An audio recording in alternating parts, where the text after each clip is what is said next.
जय श्री राम। मैं शास्त्री प्रियांक दवे फिर से एक नए विषय पर आप सबके सामने उपस्थित हो रहा हूँ।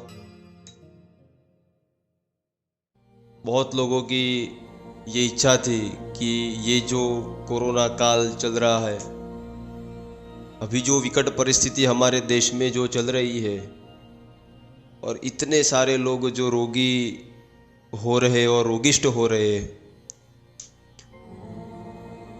तो इससे छुटकारा पाने के लिए और इससे बाहर निकलने के लिए कोई ऐसा उपाय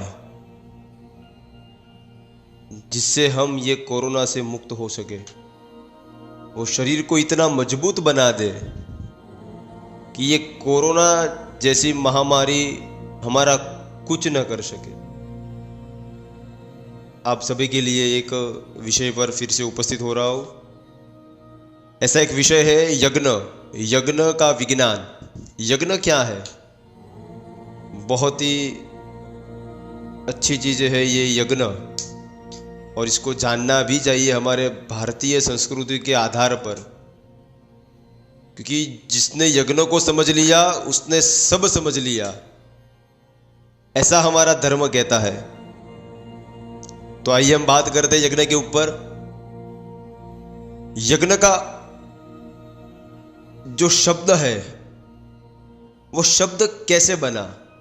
तो संस्कृत में जो यज धातु होती है उससे यज्ञ का शब्द बना। उसका अर्थ होता है देव पूजा, संगतिकरण और दान। ईश्वरीय दिव्य शक्तियों की आराधना, उपासना, उनकी समीपता, संगति तथा अपनी समझी जाने वाली वस्तुओं को उनके अर्पण करना, यह यज्ञ की आध्यात्मिक प्रक्रिया है। इसी प्रकार वैदिक काल सृष्टि का आरंभिक काल माना जाता है। आप सबको पता ही होगा कि ये सब सृष्टि ईश्वर ने उत्पन्न की है। ब्रह्मा ने ये सृष्टि का आरंभ किया है, और सृष्टि के आदि में हमें भगवान का ज्ञान वेद समाधिगत तत्व दृष्टि वाले ऋषियों द्वारा प्राप्त हुआ। वेद हमारी जाति का प्राण है। अगर शरीर में प्राण ही नहीं होगा तो इंसान जीवित कैसे रहेगा? इसीलिए हमारे धर्म का सिर है वो वेद है, प्राण है। उसका प्रभाव देश विदेश सब स्थानों में छा रहा है, और वेद का प्रादुर्भाव यज्ञ के लिए ही हुआ है। इसीलिए है प्रसिद्ध ज्योतिष ग्रंथ सिद्धांत शिरोमणि में भी कहा गया है, यहां पर वेदास्तावत यज्ञ कर्म प्रवृत्ताः, क्योंकि यज्ञ भारतीय धर्म का मूल है।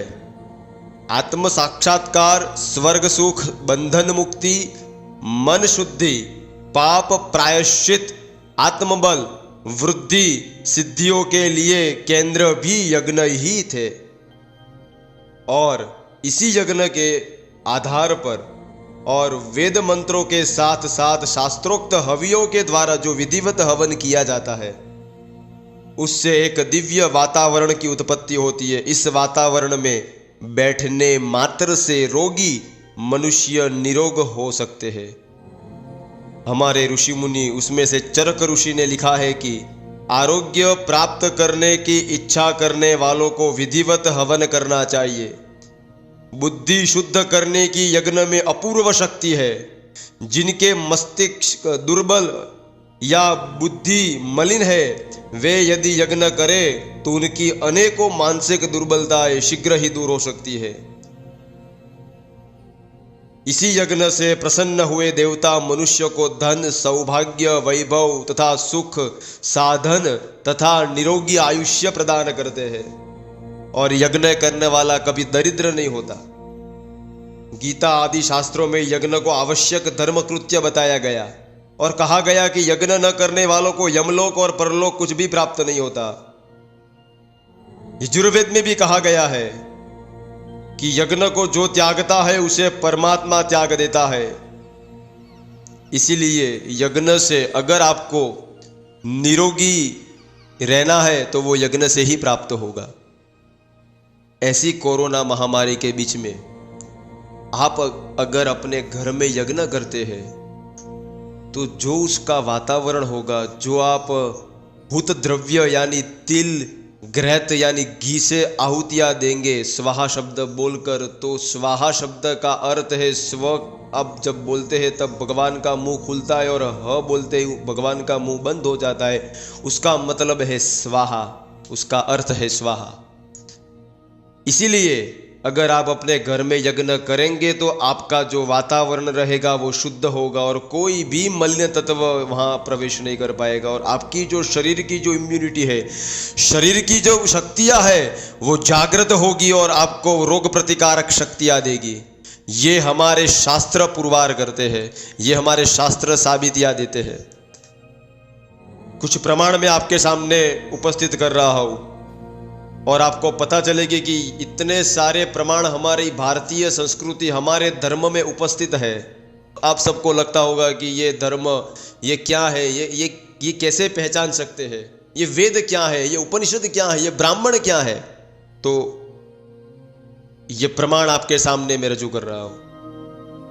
हमारे शतपथ जो ब्राह्मण ग्रंथ है उसमें लिखा है, यज्ञो वै श्रेष्ठतमम कर्म, यज्ञ ही संसार का सर्वश्रेष्ठ शुभ कार्य है। अथर्ववेद में भी यज्ञ के बारे में लिखा गया है, अयज्ञियो हत वर्चा भवति, यज्ञ न करने वाले का तेज नष्ट हो जाता है। कूर्म पुराण, हमारे जो 18 पुराण है उसमें से एक पुराण है कूर्म पुराण, उसमें भी लिखा गया है, नाग्निहोत्रोत्परो धर्मः, अग्निहोत्र से बढ़कर और कोई धर्म नहीं है। हमारे ऋग्वेद में भी लिखा गया है, यज्ञम जनयन्तु सूरयः, हे विद्वानों संसार में यज्ञ का प्रचार करो। अगर जहाँ यज्ञ नहीं होगे वहाँ धर्म नष्ट हो जाएगा, और जहाँ धर्म नष्ट होगा वहाँ ऐसे ही महामारी आती रहेगी और वो हमें नष्ट कर देगी। इसलिए हमारा आधार, हमारा मूल सिर्फ यज्ञ ही होना चाहिए। और जो लोग यज्ञ करते हैं, जो यज्ञ करवाते हैं और जिसके घर में यज्ञ होते हैं, उससे कभी भी ऐसे रोग उसके शरीर में प्रवेश नहीं कर पाते हैं। हमारे ऋग्वेद में कहा गया है, प्राचम यज्ञम प्रणतया सस्वाय, प्रत्येक शुभ कार्यों को यज्ञ के साथ आरंभ करो। आगे बात करते हैं, यजुर्वेद में कहा गया है, भद्रो नो अग्निराहुतः, यज्ञ में दी हुई आहुतियां कल्याण कारक होती है। हमारे जो तैत्तिरीय ब्राह्मण है, जो ग्रंथ है उसमें लिखा गया है, असंस्तोथ वा एष यज्ञः, यज्ञ का पुण्य फल कभी नष्ट नहीं होता। अथर्ववेद में कहा गया है, अग्ने होत्रिणे प्रणुदे सपत्नाम, यज्ञ करने से शत्रु नष्ट हो जाते हैं। शत्रु यानी हमारे शरीर के भी शत्रु होते हैं, काम, क्रोध, लोभ, मद, मत्सर, ये सब भी दूर हो जाते हैं अगर आप जो यज्ञ करते हो तो। और विष्णु पुराण में कहा गया है, यज्ञा कल्याण हेतवः, यज्ञ से सबका कल्याण होता है।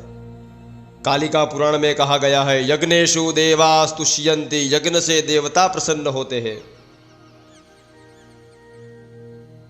और शिव पुराण में कहा गया है, सर्वा बाधा निवात्यर्थ सर्वान देवान अजंत बुधः, सभी बाधाओं की निवृत्ति के लिए बुद्धिमान पुरुषों को देवताओं की यज्ञ द्वारा पूजा करनी ही चाहिए।